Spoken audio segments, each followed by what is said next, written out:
আল্লাহ কয়ে তোর ফয়সালা কি হবে তুই আগে ভাগে জেনে রাখ। ওয়াল্লাযীনা হুম আন আয়াতিনা গাফিলুন।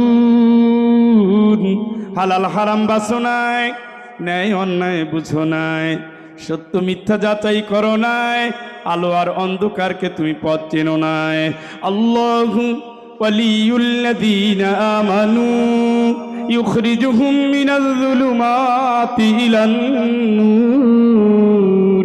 আল্লাহরে যদি তুমি অভিভাবক মেনে নিতা, কোরআন অনুযায়ী তুমি যদি জীবনকালটা কাটিয়ে দিতা, আল্লাহকে আমি তোর অভিভাবক, অন্তর্জগতের অন্ধকার, আচরণের অন্ধকার, লেনদেনের অন্ধকার, চারিত্রিক অন্ধকার, জীবনের শত বাক্যে শত খাটে শত জায়গায় শত ছোঁয়ার ভিতরে যত অন্ধকার, যত মলিনতা, যত পঙ্কিলতা, যত পাপাচার, যত দুরাচার, যত নেমখারামি, যত